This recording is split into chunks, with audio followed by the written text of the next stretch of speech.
Kita beralih ke sorotan lain, saudara. Infrastruktur seperti LRT adalah salah satu yang dikampanyekan oleh rezim Joko Widodo.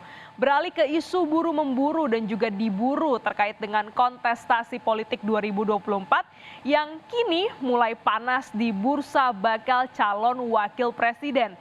Seberapa signifikan seorang cawapres akan memengaruhi minat investasi dan juga pertumbuhan ekonomi? Kompas Bisnis sudah bersama dengan Bima Yudhistira, Direktur Selios, Center of Economic and Law Studies. Selamat pagi, Pak Bima. Selamat pagi, Mbak.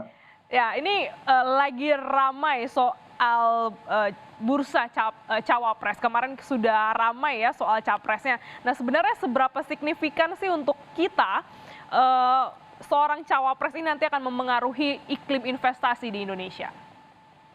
Sebenarnya ini kan bagi tugas ya, antara presiden kemudian dengan wakil presiden. Dan kita juga cukup belajar banyak mulai dari era misalnya SBY JK, ya, bagaimana peran Yusuf Kala sebagai pengusaha yang memahami ekonomi misalnya, itu memainkan peran dengan sangat baik untuk membagi tugas. Jadi yang berdialog dengan pengusaha, yang berkomunikasi dengan investor, pengusaha juga di berbagai sektor, itu pada saat itu menonjol sekali peran Pak Yusuf Kala. Begitu juga di periode pertama Pak Jokowi JK misalnya. Jadi ada pembagian peran, itulah fungsinya sebenarnya wakil presiden. Dan dalam konteks sekarang ini, cawapres ini harus betul-betul orang yang memahami ekonomi. Karena kita lihat nih dua kandidat capres yang paling kuat, misalnya ada Pak Ganjar, kemudian Pak Anies Baswedan. Ini memang backgroundnya kan lebih banyak sebagai politisi, pemimpin daerah misalnya. Jadi sosok cawapresnya pun juga harus menjadi mereka yang benar-betul paham terhadap konteks ekonomi, kemudian tantangan ekonomi, tantangan investasi, dan juga mungkin bisa berpikir secara visioner misalnya. Seharusnya misalnya kemarin pada waktu Pak Jokowi menghadiri acara di Hannover Messe misalnya di Jerman, itu kan bicara yang dengan lantang soal transisi energi, ada Volkswagen, kemudian ada juga pemain internasional diajak untuk berinvestasi di ekosistem baterai dan mobil listrik. Nah itu harusnya itu wakil presiden kira-kira begitu. Nah jadi ke depan wakil presiden itu bisa membagi tugas sehingga presiden itu tidak overload. Tidak kemudian banyak tugas yang semua harus diemban mulai dari politik, keamanan, pertahanan, ekonomi juga investasi. Jadi harusnya ada pembagian tugas. Nah sekarang ini bagaimana bursa wakil presiden harapannya bisa mengakomodir juga nih bagaimana kepentingan-kepentingan dari investasi yang sejalan dengan lingkungan hidup, kemudian juga bagaimana masalah soal penyerapan tenaga kerja. Karena kalau melihat tantangan di 2024 ke depannya ini kan satu, bagaimana pemerintah bisa membuka seluasnya lapangan pekerjaan di tengah masih tingginya dampak dari PHK di beberapa sektor padat karya. Kedua, soal masalah inflasi. Nah, wakil presiden juga harus punya konsep. Gimana caranya harga beras bisa tetap stabil nih pasca 2024. Kemudian yang ketiga, masalah soal suku bunga, dan yang keempat tentunya masalah kemiskinan dan ketimpangan. Nah ini yang harus betul-betul wakil presiden ke depannya harapannya memiliki pemahaman. Mau dia datang dari birokrat, mau dia datang dari pengusaha, mau dia datang dari akademisi misalnya, atau profesional.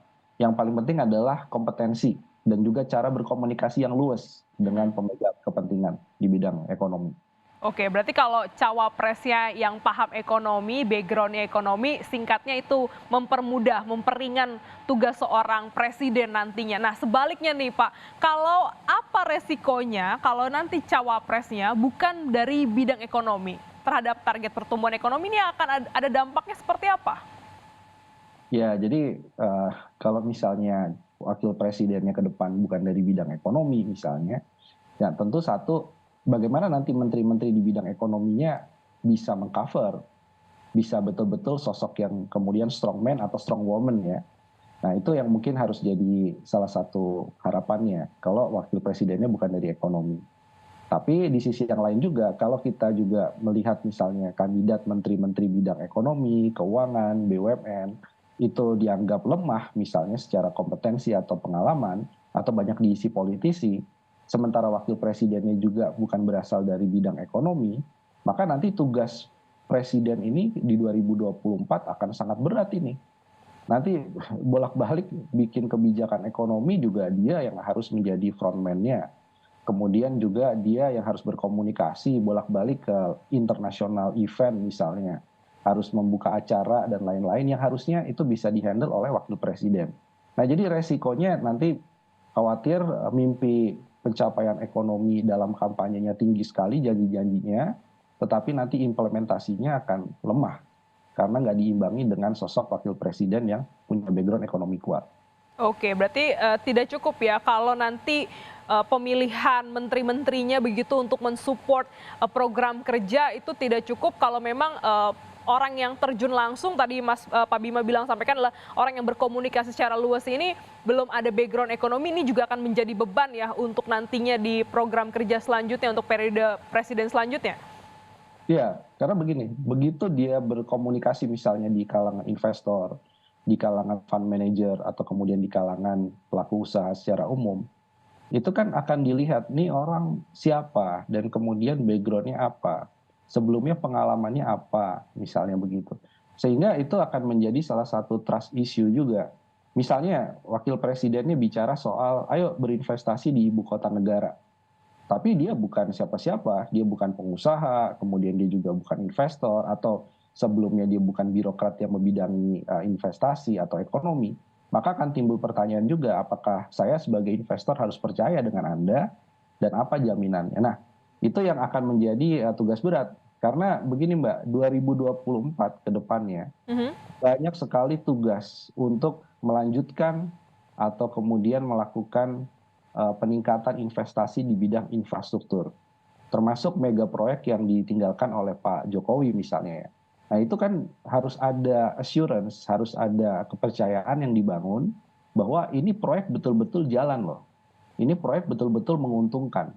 Nah itu nggak bisa diucapkan hanya karena dia wakil presiden, tapi tidak punya kompetensi misalnya, itu akan sangat sulit. Nah jadi nanti pertarungannya adalah pilih wakil presiden punya bidang ekonomi kuat, atau nanti pos menteri-menterinya itu yang memang punya kompetensi, ya saya bilang setara Ibu Sri Mulyani misalnya, Mhm. gitu ya, atau nanti setara Pak Erick Thohir untuk mengisi kursi-kursi menterinya misalnya. Nah itu baru bisa jadi jaminan bahwa tanpa wapres ekonomi pun banyak program akan bisa berjalan. Kalau enggak akan susah, akan capek nanti presidennya. Oke, jadi pilihannya bisa cawapresnya yang dari bidang ekonomi atau memperkuat dari pos-pos menteri yang kaliber begitu ya di bidang ekonomi begitu Pak Bima. Tapi gini, Ya, untuk apa bursa cawapres ini kan ada juga seberapa besar sebenarnya sosok wapres menentukan strategi investor, industri bahkan sampai ke market. Kalau kita bicara soal agama begitu ya, maka kan ada juga yang sektor digenjot seperti syariah misalnya. Nah ini bagaimana? Apakah kita bisa memanfaatkan hal itu? sebenarnya begini, sebenarnya kalau bicara soal sosok wakil presiden, ini memang di satu sisi dianggap sebagai pemain cadangan. Ada dan tiada, misalnya efeknya tidak terlalu terasakan. Padahal nggak begitu, saya nggak Hmm. setuju ya. Bahwa ini hanya pemain cadangan, enggak. Ini masalah pembagian tugas sekali lagi, sehingga misalnya bagaimana kalau bicara soal ekonomi syariah. Sementara latar belakangnya dia misalnya ekonominya konvensional, ekonomi market misalnya gitu. Mhm. Itu tetap lebih trusted gitu. Daripada yang latar belakangnya adalah politisi. Karena misalnya bicara soal ekonomi syariah, tapi latar belakangnya adalah politisi, misalnya murni, itu akan dipandang, ini pasti punya kepentingan cari suara. Beda dengan misalkan yang punya latar belakang usaha ataupun latar belakang misalnya pengambil kebijakan sebelumnya di bidang ekonomi, walaupun tidak menyentuh ekonomi syariah saat itu, tapi begitu mengucapkan ekonomi syariah, orang akan lihat ini orang punya konsep. Mhm. Nah, jadi ini sebenarnya penting juga. Jadi kalau mengejar misalkan, oh nih capres ini kurang kuat di bidang konstituen beragama Islam misalnya begitu ya. Tapi bukan berarti kemudian wakil presidennya harus diambil dari politisi yang misalnya hanya murni kompetensinya soal agama gitu ya, atau ulama yang sebelumnya punya kompetensi hanya di bidang agama misalnya. Mhm. Nah, karena ke depan ini dia bisa menggabungkan ekonomi syariah, ekonomi konvensional, kalau si wakil presiden ini trusted ya, dipercaya memang dia jadi nahkoda di bidang ekonomi. Nah itu mungkin yang harus dipahami juga oleh nanti capres manapun yang akan memilih pasangannya. Oke, ini bicara soal trust issue, bicara soal kemampuan berkomunikasi, bagaimana memahami market, berkomunikasi dengan luas. Tapi begini Pak Bima, terakhir pertanyaan saya adalah, ini kita akan melihat ada sosok-sosok baru karena Pak Jokowi tidak akan masuk lagi ke dalam bursa capres, itu sudah pasti. Ini akan ada orang-orang baru, beda orang pasti beda kebijakan. Tadi Pak Bima sempat singgung sebenarnya bagaimana ini melanjutkan program-program yang sudah ditinggalkan, legacy-legasinya dilanjutkan. Nah, bagaimana nanti kalau sosok ini juga sebenarnya tidak seia sekata untuk program-program sebelumnya?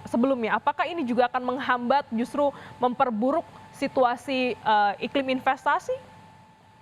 Ya, saya pikir akan kembali pada rasionalitas. Kita belajar dari Pak Jokowi, apakah semua program MP3EI-nya Pak SBY dilanjutkan? Kan enggak juga. Sebagian juga dimodifikasi ataupun ditambahkan. Itu memang hak prerogatif dari pemimpin yang terpilih gitu ya. Jadi misalnya kalau bicara soal kereta cepat Jakarta-Bandung misalnya, ini kan sudah kepalang tanggung. Andaikan misalkan tidak selesai sampai Pak Jokowi turun, ya apakah kemudian bisa jadi misalkan gini, presidennya bilang 2024 dan seterusnya soal kereta cepat Jakarta-Bandung akan kita repurposing menjadi kereta logistik misalnya. Boleh nggak? Boleh aja kalau manfaat ekonominya ternyata lebih besar daripada kereta penumpang. Ibu kota negara misalnya, tetap dibangun ibu kota negara. Tapi seperti istana tampak siring aja, cuman buat peristirahatan presiden misalnya. Sementara tetap ibu kotanya ada di Jakarta. Itu akan kembali lagi pada pilihan-pilihan rasional ya. Dan tentunya ini yang kita harus jaga ya, teman-teman media gitu ya, para peneliti juga harus menjaga. Jangan sampai pilihan mana proyek yang harus dilanjutkan, mana proyek yang misalnya harus dihentikan, mana proyek yang harus dimodifikasi di era Pak Jokowi ini, itu pertimbangannya semata-mata karena suka tidak suka politik misalnya. Tapi pertimbangan utamanya adalah kemanfaatan bagi masyarakat dan negara. Oke, melihat itu sebagai yang rasional, banyak manfaatnya, banyak keuntungannya untuk Indonesia, bukan menambah beban terhadap keuangan negara. Terima kasih Pak Bima Yudhistira, Direktur Selios telah bergabung dalam Kompas Bisnis pada pagi hari ini. Sehat selalu, Baik. Pak. Terima kasih.